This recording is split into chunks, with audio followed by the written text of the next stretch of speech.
सत्य वचन, अमर वचन, जीवित वचन, दिव्य वचन, सत्य वचन, अमर वचन, जीवित वचन। साई दा बामा बनी दा बामा बगरे सा निरे सा निरे सा निरे सा निरे सा। दिव्य वचन, सत्य वचन, अमर वचन, जीवित वचन, दिव्य वचन, दिव्य वचन।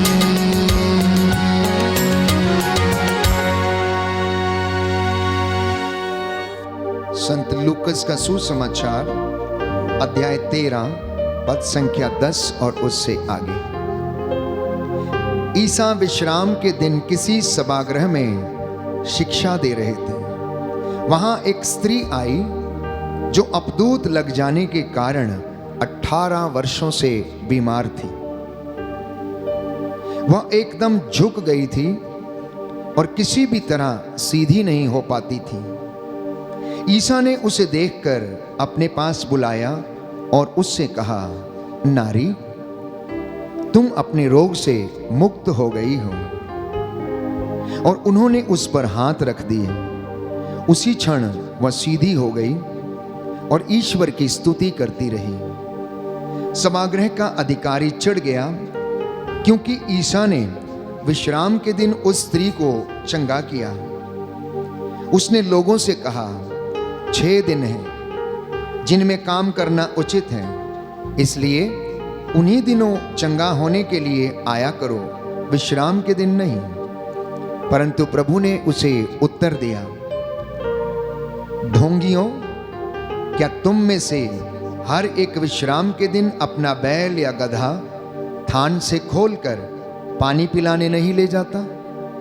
शैतान ने इस स्त्री इब्राहिम की इस बेटी को इन 18 वर्षों से बांध रखा था, तो क्या इसे विश्राम के दिन उस बंधन से छुड़ाना उचित नहीं था? ईसा के इन शब्दों से उनके सब विरोधी लज्जित हो गए, लेकिन सारी जनता उनके चमत्कार देखकर आनंदित होती थी। Hallelujah, hallelujah. यीशु की स्तुति हो, यीशु की स्तुति, यीशु को धन्यवाद, यीशु को धन्यवाद, यीशु की आराधना हो, यीशु की आराधना, यीशु की महिमा हो, यीशु की महिमा, यीशु को धन्यवाद। यीशु को धन्यवाद। हे प्रभु यीशु, हे प्रभु यीशु, मेरे परिवार में, मेरे परिवार, मेरे जीवन में मेरे जीवन जो में कष्ट है, जो कष्ट है, परेशानी है, परेशानी जो है, चिंता है, जो चिंता है, हे प्रभु यीशु, हे प्रभु यीशु, आपके वचन के द्वारा आपके वचन के द्वारा अभी और इसी वक्त अभी और वह इसी वक्त दूर हो जाए। वह दूर हो जाए। हालेलुया, हालेलुया, हालेलुया, हालेलुया, हालेलुया। हालेलुया। प्रियजनों, पवित्र बाइबल में हम पढ़ते हैं 2 प्रकार के लोगों को चंगाई मिलती थी, 2 तरीके से चंगाई मिलती थी। एक तो वो थे जो ईसा के वचन पर विश्वास करते थे और मन ही मन कहते थे कि यदि हम उसके कपड़े का पल्ला छू लें तो चंगे हो जाएंगे। उनमें से एक स्त्री ऐसी थी जो 18 वर्ष से पीड़ित थी, जो रक्तस्राव बहते बहते अपने शरीर में कमजोरी महसूस करती थी। अनेकानेक इलाज करने के बाद भी उसे कोई लाभ नहीं हुआ था। अनेकों वैद्यों के पास जाकर वो अपना सब कुछ लुटा चुकी थी। जब सब रास्ते बंद हो गए तो मैं समझता हूं कि उसने ईसा के विषय में सुना होगा कि ईसा घूम घूम कर गांव गांव में प्रचार करते, लोगों के सिर पर हाथ रखते और उन्हें चंगा किया करते थे। उसके मन में विश्वास हो आया और वो मन ही मन कहने लगी कि यदि मैं इस व्यक्ति के कपड़े का पल्ला भर छू लूं तो मैं चंगी हो जाऊंगी। बस उसका यही दृढ़ निश्चय उसे चंगाई दिलाता है। एक दिन ईसा उस रास्ते से गुजर रहे थे और सैकड़ों की भीड़ उनके पीछे चल रही थी। प्यारे भाइयों और बहनों, यहूदी प्रथा में जिन स्त्रियों को रक्तस्राव हुआ करता था उन्हें अशुद्ध समझा जाता और उन्हें गुरुओं को और रब्बीस को छूने की इजाजत नहीं थी। ना ही वो उनके आमने सामने आ सकती थी। ऐसी स्त्रियों को रबीस को अर्थात गुरुओं को छूने की इजाजत नहीं थी। इसलिए यह लड़की जो 18 वर्ष से पीड़ित थी, प्यारे भाइयों और बहनों, वो मन ही मन विचार करती है और कहती है कि यदि मैं इस व्यक्ति के कपड़े का पल्ला छू लूंगी तो मैं चंगी हो जाऊंगी। वो भीड़ को चीरते हुए जाती है और उसके कपड़े का पल्ला छू लेती है। यीशु आश्चर्यचकित हो जाते हैं क्योंकि उनके अंदर से शक्ति निकलती, सामर्थ्य निकलती, वो इसको महसूस करते हैं और वो पूछते हैं किसने मुझे छुआ। शिष्य उनसे कहने लगते हैं, गुरुवर आप जानते हैं सैकड़ों की भीड़ आपके ऊपर गिरी पड़ती है और आप पूछ रहे हैं किसने मुझे छुआ। बोले नहीं नहीं नहीं, नहीं। किसी ने मुझे विश्वास के साथ छुआ है, किसी ने मुझे विश्वास के साथ छुआ है। कौन है वो? और वो भीड़ के ऊपर दृष्टि गड़ाते हैं। ये स्त्री डरते कांपते हुए आती है और कहती है और अपना सारा वृत्तांत उन्हें सुना देती है। और प्रभु उससे कहता है, बेटी तेरे विश्वास ने तुझे चंगा किया है, तेरे विश्वास ने तुझे चंगा किया है। तो सुसमाचारों में एक चंगाई लोगों को अपने विश्वास के कारण मिली। एक चंगाई लोगों को अपने विश्वास के कारण मिली जब उन्होंने जीवंत ईश्वर के पुत्र ईसा मसीह में विश्वास किया। उनके परिवार में उद्धार आया, शांति आई, शरीर की चंगाई मिली और वे स्वस्थ हो गए। बोले आमीन, आमीन, हालेलुया, हालेलुया। यीशु की स्तुति हो, यीशु को धन्यवाद। हे प्रभु यीशु, मैं भी चंगा हो जाना चाहता हूँ, मैं भी चंगा हो जाना मेरी चाहता हूँ। दुर्बलताओं में मेरी सहायता कीजिए, मेरी सहायता मुझे कीजिए। सामर्थ्य दीजिए। मुझे सामर्थ्य हालेलुया, दीजिए। हालेलुया, हालेलुया। हालेलुया। दूसरे तरीके से चंगाई लोगों को यूं मिली क्योंकि ईश्वर के पुत्र ईसा मसीह ने तरस खाकर उन्हें छू लिया और उन्हें चंगा कर दिया। वो यूं ही चारपाइयों पर पड़े रहते थे, लोग उनके खटोलों को उठाकर, बाइबल कहती है, ईसा के सामने लेकर आते और संध्या के समय यीशु लोगों पर हाथ रखते और उन्हें चंगा करते थे। अर्धांग रोगी पर उनको तरस हो आया जो 38 वर्ष से बीमार था। ईसा ने उससे पूछा, क्या तुम चंगे हो जाना चाहते हो? उसने कहा, मेरा कोई नहीं, मेरा कोई नहीं है। जो बेतसाइदा के इस कुंड में, सिलोआम के इस कुंड में जब फरिश्ता इसमें आकर पानी को हिलाता है तो सबसे पहला व्यक्ति जो इसमें उतरता है उसे चंगाई मिलती है, लेकिन मेरे उस पानी में उतरने से पहले कोई दूसरा उसमें आ जाता है। प्रभु को उस पर तरस हो आया और उसने उसे चंगा कर दिया। तीसरे तरीके के चंगाई परमेश्वर ने पुरानी व्यवस्था में हम पढ़ते हैं लोगों को अपने नबियों के द्वारा दी। उसने अपने नबियों की वाणी को सच प्रमाणित किया और उनमें एक उदाहरण अलीशा नबी का है। नामान कोढ़ी, प्यारे भाइयों और बहनों, अलीशा नबी के पास भेजा गया और वहां पर उसने अपना सारा हाल उसे कह सुनाया। अलीशा ने नामान से कहा, जाओ और यरदन नदी में 7 बार डुबकी लगा लो। नामान क्रुद्ध हो गया और वो कहने लगा, क्या पूरे इज़राइल में और नदियां नहीं हैं? यरदन नदी एक छोटी सी नदी है, क्या उसमें 7 बार डुबकी लगाना आवश्यक है? क्या पूरे इज़राइल में नदियां समाप्त हो गई हैं? इतनी बड़ी बड़ी नदियां हैं, नील नदी, फरात नदी। प्यारे भाइयों और बहनों, उसके दासों ने उसे समझाया, मालिक, नबी ने आपको छोटा सा काम करने के लिए बोला है और आप इतना क्रुद्ध हो रहे हैं, आप इतना क्रोध कर रहे हैं। आखिर इसमें कौन सी बड़ी बात है? आपको उन्होंने 7 बार डुबकी लगाने के लिए कहा है, इसलिए आप उनका कहना मान लीजिए और जाइए यरदन में डुबकी लगा लीजिए। वो उनका कहना मान लेता है और यरदन नदी में डुबकी लगाने के लिए जाता है। नामान का सारा शरीर कोढ़ से भरा हुआ था प्यारे भाइयों और बहनों। जैसे ही वो 7वीं डुबकी लगाकर ऊपर आता है, पवित्र बाइबल कहती है, राजाओं के ग्रंथ में हम पढ़ते हैं प्यारे भाइयों और बहनों, कि उसका शरीर नवजात बच्चे के जैसा हो जाता है, उसकी स्किन फिर से नवजात शिशु के जैसे हो जाती है। ये परमेश्वर का चमत्कार था। इसलिए यशायाह नबी के ग्रंथ में हम पढ़ते हैं, पवित्र बाइबल हमें बताती है कि परमेश्वर अपने दास की वाणी को सच प्रमाणित करता है। अलीशा ने जो कहा, नामान की जिंदगी में ऐसा ही हुआ। फिर एक और मर्तबा एलिया के विषय में हम प्रार्थना करते हैं कि एलिया एक साधारण मनुष्य था। वो प्रार्थना किया करता था, उसने बड़े आग्रह के साथ प्रार्थना किया कि 3.5 बरस तक पानी न बरसे, और धरती पर पानी नहीं बरसा। बाइबल कहती फिर से उसने प्रार्थना किया कि पानी बरसे, तो फिर से 3.5 बरस के बाद पानी बरसा।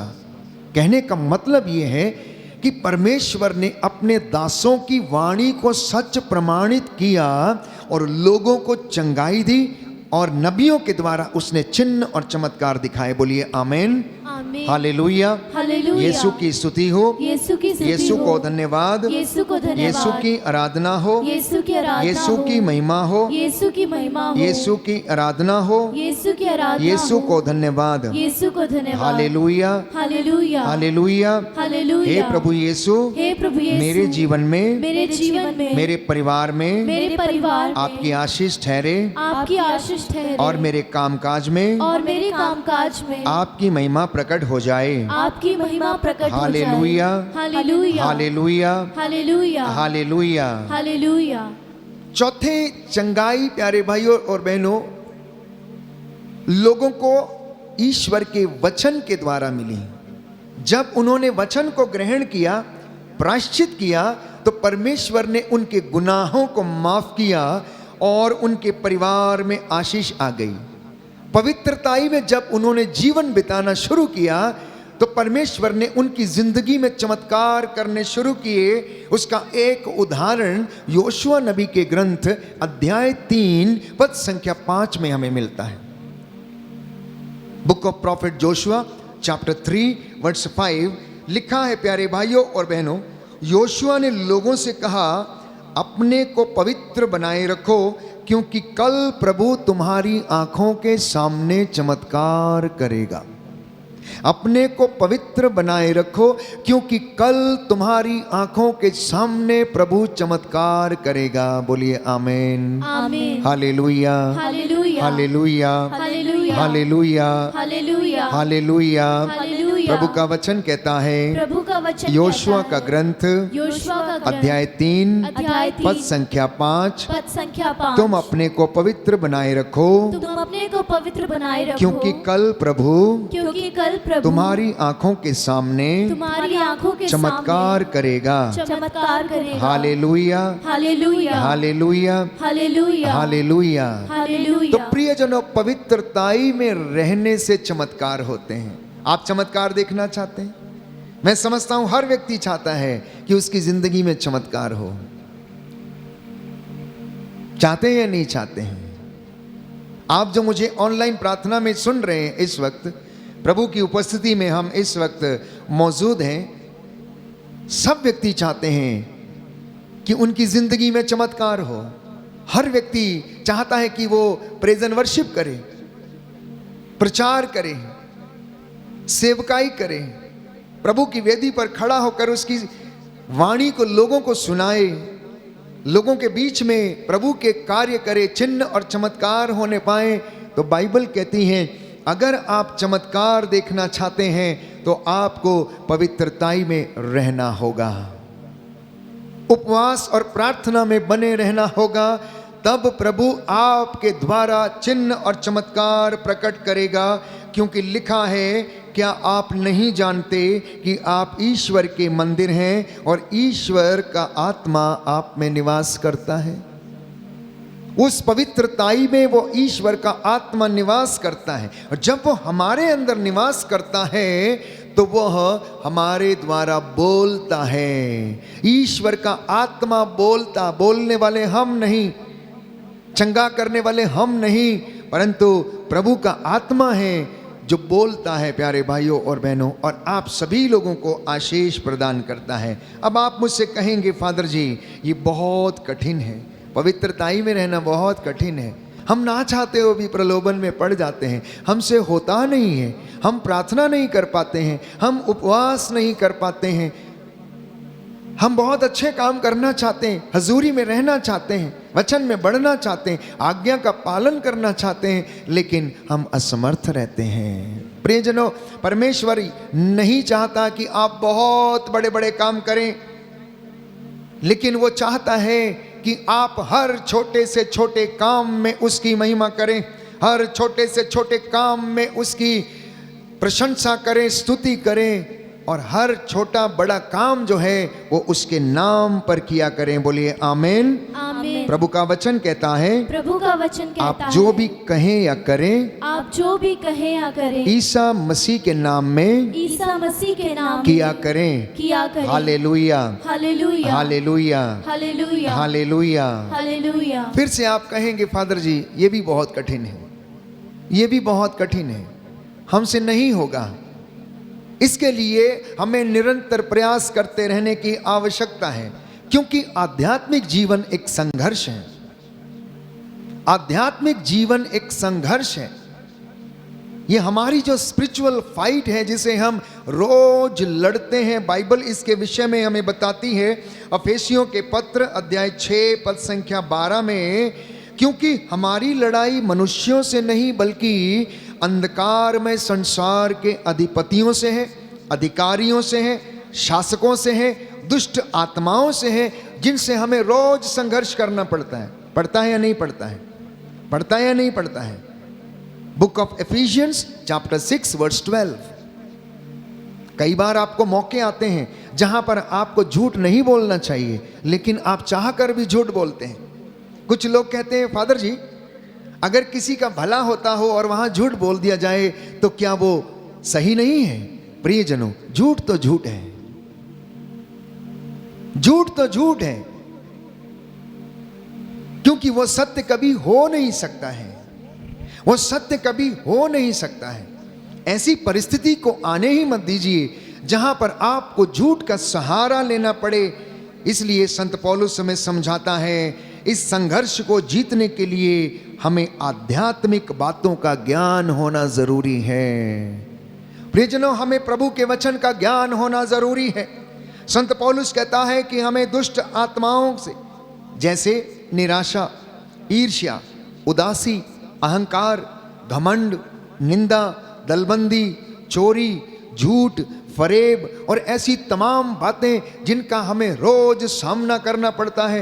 रोज हम प्रलोभनों से गुजरते हैं, रोज हम अपने शरीर को अपवित्र करते, रोज हम अपने विचारों को अपवित्र करते, रोज हम ऐसे काम करते हैं जिससे कि ईश्वर को ठेस पहुंचती है। उसके 10 हुक्मों के खिलाफ हम रोज ऐसे कार्य करते हैं जिससे वो नाराज हो जाता है। जब जब हम इन बातों में पड़ते हैं, इन बुराइयों में गिरते हैं, हम उसे सूली चढ़ाने का काम करते हैं। वो मेरे और आपके लिए कष्ट सहता है। इसलिए प्यारे भाइयों और बहनों, युद्ध जीतने के लिए जिस तरह से हथियारों की आवश्यकता है, उसी तरह आत्मिक संघर्ष करने के लिए हमें पवित्रता, हमें विश्वास, हमें दृढ़ विश्वास की आवश्यकता है। क्योंकि पवित्रता और अभिषेक दोनों साथ साथ चलते हैं। इसलिए संत पौलुस हमें समझाता है कि तुम ईश्वर के अपार सामर्थ्य से अब बल ग्रहण करो, तुम ईश्वर के हथियारों को ग्रहण करो। इतना ही नहीं, अगर आपके पास हथियार है, चलाने नहीं आते, फिर भी आप हार जाएंगे। आपके पास बंदूक है लेकिन आपको चलानी नहीं आती है, फिर भी आप हार जाएंगे। सामने वाला आपको मार डालेगा।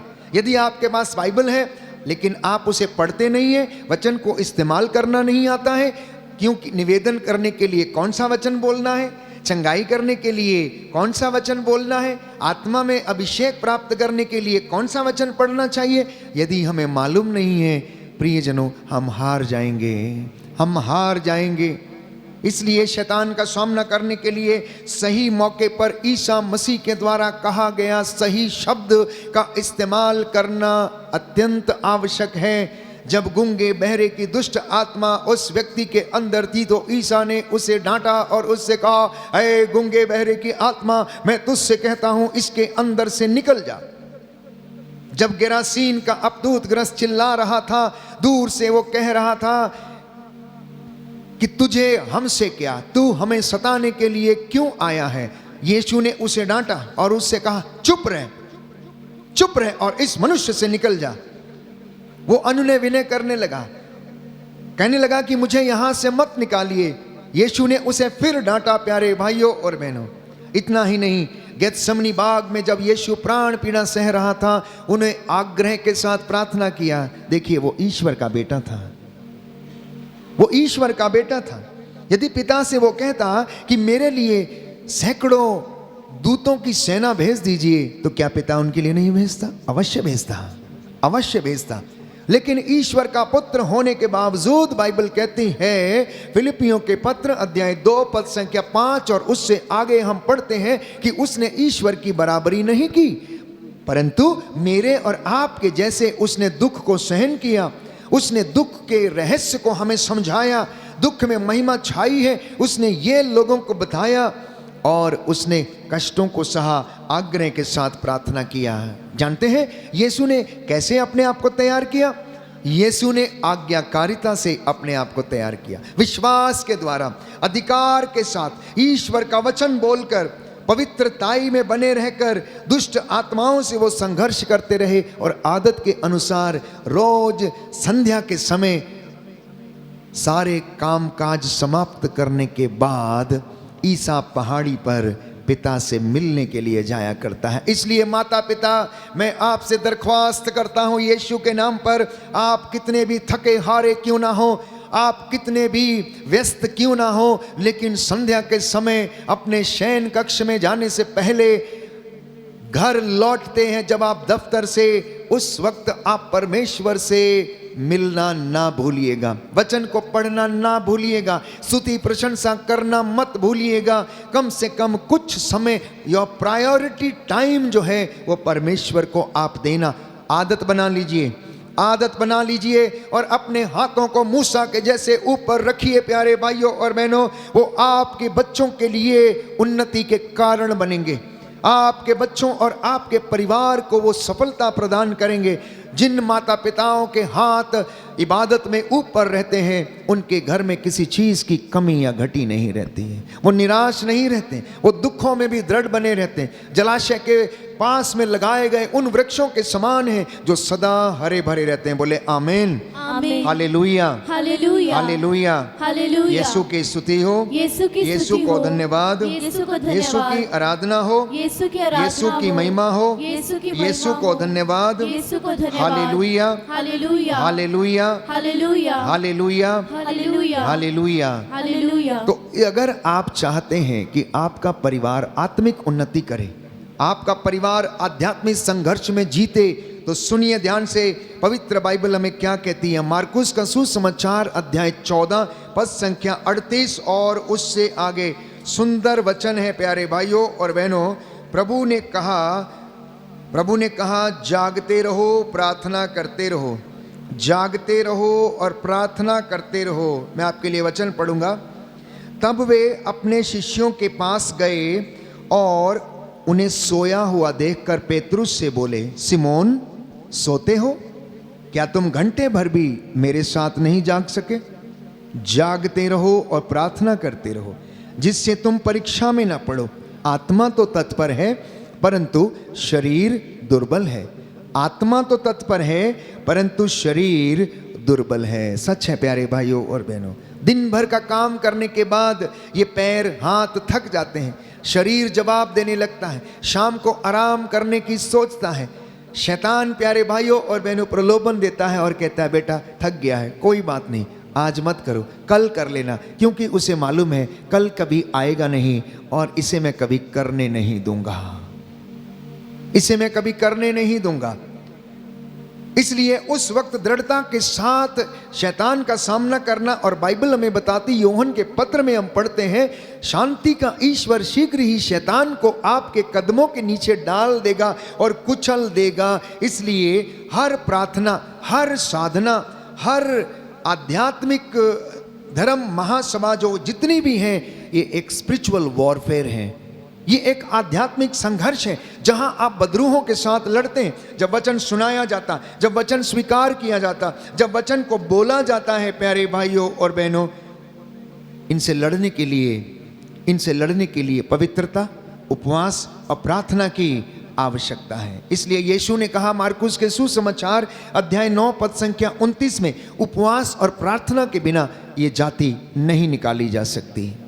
Gospel of Saint Mark chapter 9 verse 29 लिखा है, प्रार्थना और उपवास के बिना ये जाति नहीं निकाली जा सकती। इसलिए यीशु फिर से इस वचन को दोहराते हैं, लूकस के सुसमाचार अध्याय 21 पद संख्या 36, और उससे आगे, जागते रहो और सब समय प्रार्थना करते रहो, जिससे कि तुम इन सब आने वाले संकटों से बचने और भरोसे के साथ मानव पुत्र के सामने खड़े होने के योग्य बन जाओ। बोलिए आमेन, हालेलुया, हालेलुया। यीशु की स्तुति हो, यीशु की स्तुति यीशु हो, को धन्यवाद, यीशु को धन्यवाद, यीशु की आराधना हो, यीशु की आराधना यीशु हो, की महिमा हो, यीशु की महिमा यीशु हो, को धन्यवाद, यीशु को धन्यवाद, हालेलुया, हालेलुया, हालेलुया, हालेलुया, हालेलुया, हालेलुया, हालेलुया। हालेलुया। प्रभु का वचन कहता है, प्रभु का वचन कहता है, अफेसियों का पत्र अफेसियों का अध्याय 5 अध्याय 5 पद संख्या 8, पद संख्या 8, आप लोग पहले अंधकार थे, आप लोग पहले अंधकार थे, अब प्रभु के शिष्य होने के नाते अब प्रभु के शिष्य होने के नाते ज्योति बन गए हैं। ज्योति बन गए हैं। इसलिए ज्योति की संतान की तरह ज्योति की संतान की तरह आचरण करें। करें। हालेलुया, हालेलुया, हालेलुया। हालेलुया। सावधान रहें। यहाँ तक कि प्रभु के चुने हुए दास भी सावधान थे।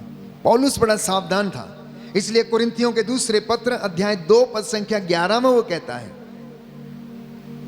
Letter of Saint Paul to the Corinthians chapter 2 verse 11, second letter, लिखा है प्यारे भाइयों और बहनों कि हम शैतान के फंदे में पड़ना नहीं चाहते हैं, हम उसकी चालों को अच्छी तरह समझते हैं। Do you understand the plans of Satan? क्या आप अपने परिवार में समझते हैं?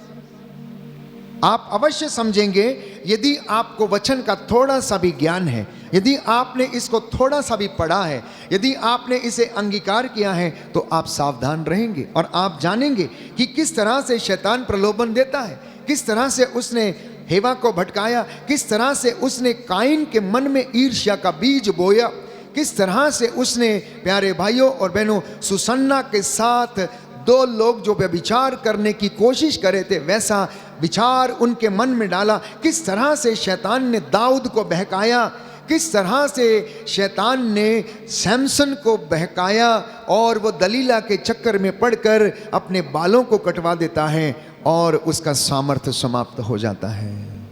संत पौलुस कहता है मैं सावधान हूं, मैं सावधान हूं, मैं इस इब्लीस की चालों को अच्छी तरह से समझता हूं, हम इसके फंदे में पड़ना नहीं चाहते। ना ना ना ना ना ना ना, हम इसके फंदे में पड़ना नहीं चाहते। संत पौलुस जब पहले साउल था, वो मसीहों के ऊपर अत्याचार करता था, उनको मारता काटता, जितने भी लोग मसीह के अनुयायी थे उन पर वो घोर अत्याचार करता था, उन्हें बांध कर ले आता था। साउल स्तेफनुस की हत्या का प्यारे भाइयों और बहनों समर्थन करता था, लेकिन एक दिन यीशु ने साउल को दर्शन दिए। साउल अपने आप में बड़ा विद्वान था, उसे संहिता का बहुत ज्ञान था, उसे धर्मशास्त्र का भी बहुत ज्ञान था, वो सब कुछ जानता था, लेकिन शैतान उसके ऊपर कब्जा किए हुए था। लेकिन जब उसका एनकाउंटर दमिश्क के रास्ते पर यीशु के साथ हो जाता है तो प्रभु उसके अहंकार को तोड़ देता है। साउल के विषय में यदि आप पढ़ेंगे तो लिखा है कि वो एक वीर योद्धा था, अच्छी घुड़सवारी करता था, अच्छी तलवार चला लेता था, उसको आज तक कोई गिरा नहीं पाता था। लेकिन जब दमिश्क के रास्ते पर वो जा रहा था तो एकाएक बिजली चमकी और वो औंधे मुंह होकर धरती के ऊपर गिर पड़ा। जब उसने आंखें खोलने की कोशिश की तो वह कुछ भी देख नहीं पाया, वो अंधा हो गया था, वो अंधा हो गया था। उसे एक आवाज सुनाई दी, साउल साउल तुम मुझे क्यों सताते हो, साउल साउल तुम मुझे क्यों सताते हो। उसने पूछा कि आप कौन हैं? आप कौन हैं? आवाज ने उत्तर दिया कि मैं ईसा नाजरी हूं, जिस पर तुम अत्याचार करते हो, जिसे तुम सताते हो। प्यारे भाइयों और बहनों, उस आवाज ने उससे कहा, उठो, तुम्हें बताया जाएगा तुम्हें कहाँ जाना है। और उसे अनानियस के घर जाने के लिए बोला गया। वहां पर अनानियस को संदेश दिया गया कि तेल के साथ उसका अभिषेक करो, क्योंकि अभिषेक में ताकत है। अभिषेक आपको अधिकार देता है। अभिषेक आपको वचन बोलने का, चंगाइयां करने का, और जिस पर हाथ रखोगे उनको चंगाई मिलने के लिए आपको अधिकार देता। इसलिए अनानियस ने तेल के द्वारा साउल का अभिषेक किया और वो पौलुस कहलाया। और आज तक प्यारे भाइयों और बहनों, हम पौलुस की शिक्षा पर मनन चिंतन करते हैं, चाहे वो कुरिन्थियों को लिखी गई हो, रोमियों को लिखी गई हो, गलातियों को लिखी गई हो, अफेसियों को लिखी गई हो, तिमोथी को लिखी गई हो, याकूब को लिखी गई हो। उसके 14 पत्र जिसके विषय में हम पढ़ते हैं, यीशु के विषय में जो गवाही उसने दी है, प्यारे भाइयों और बहनों, वो अपने आप में लाजवाब है। सैकड़ों करोड़ों लोगों का मन परिवर्तन कर चुकी है ये पवित्र बाइबल। इसलिए इस वचन को ग्रहण करना और अपने आप को आध्यात्मिक संघर्ष के लिए तैयार करना।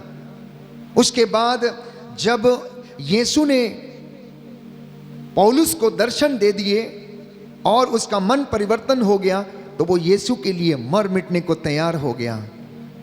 कितनी बार उसके जहाज को तोड़ा गया, उसके ऊपर पत्थर बरसाए गए, उसे अधमरा करके छोड़ दिया गया, लेकिन वो पीछे नहीं हटा। वो कहने लगा, हमने जो सुना, हमने जो देखा, उसके विषय में नहीं बोलना हमारे लिए असंभव बात है। हमारे लिए असंभव बात है। आप लोग ये जान लो कि ईसा मसीह जीवंत ईश्वर का पुत्र जो मर गया था, लेकिन पिता ईश्वर ने उसे मृतकों में से जिलाया पवित्र आत्मा के सामर्थ्य से। रोमियों के पत्र में हम पढ़ते हैं, वो ईसा मसीह जिंदों और मुर्दों का न्याय करने के लिए आएगा। और आज इस वक्त प्यारे भाइयों और बहनों, वो आपसे बातें कर रहा है अपने दास के द्वारा। इसलिए वो चाहता है कि यदि आप इस आध्यात्मिक संघर्ष में बने रहना चाहते हैं तो आप प्रयास करें और ईश्वर की आशीष को आप ग्रहण करें। बोलिए आमीन, आमीन, हालेलुया, हालेलुया, हालेलुया, हालेलुया। यीशु की स्तुति हो, यीशु की यीशु स्तुति को हो, धन्यवाद, यीशु को धन्यवाद, यीशु की आराधना हो, यीशु की आराधना यीशु की हो, महिमा हो, यीशु की महिमा यीशु हो, को धन्यवाद, यीशु को धन्यवाद, हालेलुया। हालेलुया। तो हथियारों को धारण करना कई बार आपको बताया गया है। अफेसियों के पत्र अध्याय 6 पद संख्या 12 में आप पढ़ना, विश्वास की ढाल, आत्मा की तलवार, ईश्वर का वचन और शांति सुसमाचार, उत्साह के जूते, मुक्ति का टोप पहनकर आगे बढ़ना। क्या आपके पास है? आत्मा की तलवार है आप सबके पास? ईश्वर का वचन है आपके पास? क्या आप लड़ने के लिए तैयार हैं? क्या आप बाइबल को उठाते हैं? शायद आप नहीं उठाते हैं, इसलिए आप गिर जाते हैं। बाइबल कहती है, तू मुझे उठा मैं तुझे उठाऊंगा, तू मुझे उठा मैं तुझे उठा के रखूंगी। क्योंकि ये सत्य का ज्ञान प्यारे भाइयों और बहनों हमें इस पवित्र बाइबल से मिलता है। मैंने आपको कई मर्तबा समझाया, ये हमारे चरित्र का आईना है। ये हमारे चरित्र का आईना है। ये जितनी पुरानी होती जाएगी, पढ़ते पढ़ते आप उतने नए बनते जाएंगे। और जितना आप इसे उठा के रखेंगे, उतना ही आपको ये ऊपर रखेगी, गिरने नहीं देगी। क्योंकि ये आपको ज्ञान देती है, आपका पथ आलोकित करती है। तो आध्यात्मिक संघर्ष में बने रहने के लिए पवित्र वचन को जानने, पहचानने, समझने की आवश्यकता है। एक मसीह के जीवन में प्यारे भाइयों और बहनों, पवित्र वचन का होना उतना ही आवश्यक है जितना कि हमारे शरीर को बने रहने के लिए मिनरल्स की आवश्यकता है, खून की आवश्यकता है। एक मसीह का विश्वास परिपक्व होने के लिए उसे वचन की आवश्यकता है। दूसरी बात प्रियजनों, इब्रानियों का पत्र अध्याय 12 पद संख्या 14 की हमें शांति बनाए रखने की और पवित्रता की साधना करने की आवश्यकता है। शांति की साधना, पवित्रता की साधना करने की आवश्यकता है, क्योंकि इसके बिना कोई भी ईश्वर के दर्शन नहीं कर सकता है। हालेलुया। हालेलुया हालेलुया। हालेलुया। यीशु की स्तुति हो, यीशु की यीशु स्तुति को हो। धन्यवाद, यीशु को धन्यवाद। यीशु की आराधना हो, यीशु की आराधना यीशु हो। की महिमा हो, यीशु की महिमा हो। यीशु को धन्यवाद। यीशु को धन्यवाद। हालेलुया हालेलुया हालेलुया। हालेलुया। हम क्यों नहीं कर पाते हैं? What is the problem? Why are we not able to win in a spiritual warfare? क्यों हम थोड़ी सी प्रार्थना करने के बाद भटक जाते हैं या प्रलोभन में गिर जाते हैं? उसके कई कारण हो सकते हैं। प्रार्थना में बाधा हो सकती है। प्रार्थना में बाधा के बहुत से कारण हो सकते हैं। सबसे पहला कारण अनकन्फेस्ड सिन, वो पाप जो प्रकट नहीं किया गया है, वो हमारे अपराध बोध के कारण हमको नीचे गिराता रहता। इसलिए भजन संहिता 66 पद संख्या 18 में लिखा है, स्तोत्रकार ये कहता, यदि मेरे मन में बुराई होती तो ईश्वर मेरी नहीं सुनता। तो यदि हमारी सुनी नहीं जाती तो इसका मतलब ये है कि हमारे मन में बुराई है। दूसरा कारण लैक ऑफ फेथ, विश्वास की कमी।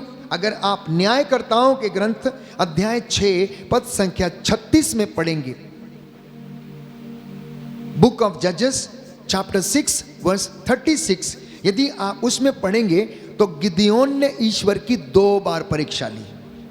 गिदयोन ने ईश्वर की 2 बार परीक्षा ली। मूसा के विषय में कहा गया है कि मूसा ईश्वर के इतने नजदीक रहता था, रोज बातें करता था, लेकिन फिर भी वो बहक गया और उसने चट्टान पर एक बार डंडा मारने की अपेक्षा उसने 2 बार चट्टान के ऊपर डंडे से प्रहार किया। क्यों? क्योंकि लोग उसे उकसा रहे थे। वो क्रोध में आ गया और जब क्रोध में आया, क्रोध के कारण वो ईश्वर की कृपा को भूल गया और उसने 2 बार चट्टान के ऊपर अपने डंडे से वार किया। परमेश्वर उससे क्रुद्ध हो गया। प्यारे भाइयों और बहनों, मूसा क्या तू नहीं समझता था? क्या तू नहीं जानता था? इतने चिन्ह और चमत्कार मैंने तुझे दिखाए, लेकिन तूने फिर भी डाउट किया, शक किया कि चट्टान से पानी निकलेगा या नहीं। और जानते हैं इसका खामियाजा क्या भुगतना पड़ा? मूसा को कनान देश जाने की अनुमति नहीं मिली। मूसा को कनान देश में प्रवेश करने की अनुमति नहीं मिली। वो नेबो पर्वत पर बाइबल कहती है कि वहां पर उसका देहांत हो गया और योशुआ की अगुवाई में, प्यारे भाइयों और बहनों, परमेश्वर ने इजराइलियों को लीड किया। इजराइलियों को उसने लीड किया। यरीको की दीवार को उसने ढाया। इतना ही नहीं, पारदर्शिता की कमी के कारण मेरी और आपकी जिंदगी में चमत्कार नहीं हो पाते और हम प्रार्थना में अधूरे रह पाते हैं। पारदर्शिता मतलब ट्रांसपेरेंसी। ट्रांसपेरेंसी की कमी के कारण याकूब का पत्र अध्याय 5 पद संख्या 16 में आप पढ़ेंगे, संत पौलुस लिखता है याकूब को कि आप लोग एक दूसरे के सामने अपने पापों को स्वीकार करें। Do you confess your sin to each other? क्या पति अपने पत्नी से सॉरी बोलता है? क्या बच्चे अपने माता पिता से सॉरी बोलते हैं? क्या आप अपने अधिकारी से सॉरी बोलते हैं? क्या आपने कभी अपने पड़ोसी से सॉरी बोला? क्या आपने अपनी आया से कभी सॉरी बोला है? क्या आपने कभी अपनी मेड से सॉरी बोला है? या कोई व्यक्ति आपके द्वार पर आया है, भिखारी है, कभी आपने उसको सॉरी बोला है? Lack of transparency, lack of transparency, lack of forgiveness, ये प्यारे भाइयों और बहनों हमारी आध्यात्मिक जीवन में बाधा उत्पन्न करते हैं। क्षमा हम नहीं कर पाते हैं, इसलिए प्रार्थना में हमें कुछ मिलता नहीं है, क्योंकि हम अपने स्वार्थ की प्रार्थनाएं करते हैं।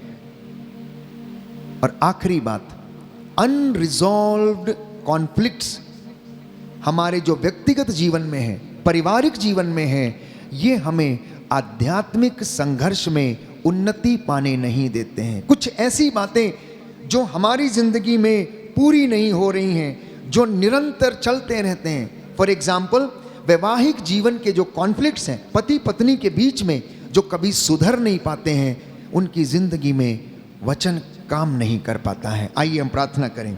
एक एक बंधन जो है यीशु के नाम पर आज हमारी जिंदगी से टूटे और प्रभु हमें अनुग्रहित करे।